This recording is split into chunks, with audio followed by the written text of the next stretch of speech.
Well, let me go across to our panelists. Today, joining us on the show, we have Sandeep Anirudhan, who is the founder of Citizens Agenda for Bengaluru. Joining us, of course, from Bengaluru. Saira Shah Halim, an activist, joins us from the City of Joy, Calcutta. But Saira Shah Halim, today, it is one of the most hotly debated subjects across social media, isn't it? Is Calcutta, do you think it's fair to call Calcutta, or Kolkata as it is called now, the city of garbage? I'm a Calcuttan, right? And anyone trying to insult my city will not be taken kindly. However, at the same time, let's not be delusional about, the air index in majority of the metropolitan cities, which is Hyderabad, or is also a part of the metropolis, though it's not being listed as a metropolis. If you look at Mumbai, if you look at Delhi, if you look at Kolkata, if you look at Chennai, all are equally polluted. Now, if you look at Delhi, the pollution crisis in Delhi is become a global issue because of the environmental and climate change, and Right. a lot of efforts are being taken to elevate the smog clouding, India's capital city, right from the UN taking cognizance to the regular stock taking of the situation. You look at, during the crop burning, season, especially in winters, how the air index affects the lungs and people are unable to breathe. So I think people Absolutely. have not really taken climate change and climate action seriously. And I think, more than taking things personally, we need to, all of us who live in metropolitan cities, need to take a stock taking of what is happening. A couple of years ago, the Delhi government had taken an initiative of the even odd number cars which ply on the roads, right? So we need to understand that the garbage that piles up, what is the government, what is the KMC doing about the waste management, which is further, elevating the air index and the pollution quality. And no politician till now in any election has addressed issues of air pollution, the air index, or even trying to clear the roads, the garbage that that is there at every nook and cranny. So I think all of us, as citizens of metropolitan cities, we need to take cognizance and address issues of pollution and waste management. I think you made a very valid point. Let me take that across to Sandeep Anirudhan.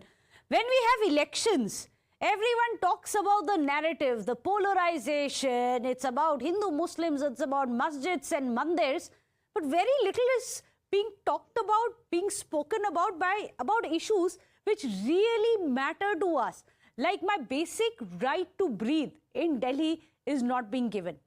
Basic right to a healthy lifestyle in Kolkata, which is today being inundated by garbage. Of course, there are several cities, and I'm not saying that one city is better than the other, because honestly, I don't think any city is bereft of any civic issues, is it?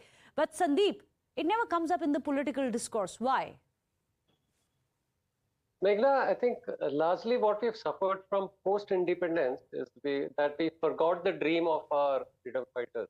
Gandhiji in 1908 wrote a little book called Indian Home Rule, the Hind Swaraj, in which he laid out his vision for a free India, which inspired millions to join the freedom struggle. What does it talk about? Local self-governance. And what did we get after independence? We got more colonial kind of government structure, which is highly centralized. So all our cities lack devolution of power. We don't have effective city governance, and we lack city planning. Both of these, as a late correction, were introduced in the Nagarpalika Act, the 74th Amendment of the Constitution, in 1992. It's 32 years, not a single city has adopted it.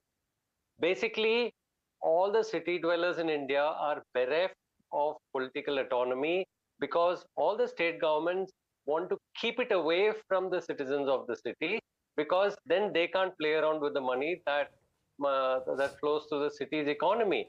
But the biggest casualty of that is that we don't have any planning. Every city in India is suffering from unplanned development. The last 30 years have been the worst after the law has actually been introduced, because this is when more economic growth has happened. So you look at every city today is a garbage city. Every city today has is suffering from unplanned development. Every city in India now is a polluted Absolutely. city. So basically, the fundamental issue is that we are not giving political devolution to the cities where it deserves. The 73rd Amendment, in fact, worked better. The Panchayati Raj has actually disseminated into the rural landscape because the residents of villages are far more involved with their environment In the and environment. surroundings. City dwellers are not, therefore they Absolutely. don't demand it. So we are depriving ourselves of a right to self-govern, and therefore we don't have planning, we don't have governance, and our cities are crumbling. Why is it not an issue? Largely because nobody is even aware of these things. Absolutely. And even if they are aware, everyone's getting into the hustle and bustle of a city life. How many people actually come out to protest when something like this really impacts their lives? They'll sit and perhaps put out tweets, post about it, put out pictures, but no one really is trying to go out there, out on the streets, protest, because everyone's busy with their jobs, isn't it? No one wants to take a day off to protest about things that they really care. But Saira Shah Ali, coming back to where we as citizens also feel. Of course, we've talked about the civic apathy that is undeniable. There are promises which have been made to us about smart cities. Is this the way where we are headed? And this is the very capital of Delhi, which one of the union ministers, Nitin Gadkari, came out and said, I can't even breathe there, so I'm not going to go there. We all know what the state of Mumbai is come rainy season. What happens to Chennai and what happens to Bengaluru? The potholes and, of course, the toxic, frothy lakes that they have there. Everywhere is the same story. Like I said, the sewage, the drainage, if you look at Mumbai, especially during the rains, it's really, life-threatening. A lot of people die during the rains and there's no proper drainage. And now look at even in Delhi, if you look at the air quality over the Indo-Gangetic plains, especially during the festival time, there's sulfur dioxide and pollution from particular gases like PM 2.5. They're the major pollutants, okay, produced by burning firecrackers. Nobody realizes the hazardous effects these firecrackers have, and people kind of make it into tu communal slugfest, which is not needed, because here various studies have confirmed that emissions from fireworks significantly deteriorate the air quality, which actually lingers on subsequent days. And if you look at, the Switch On Foundation, which is an environmental conservation group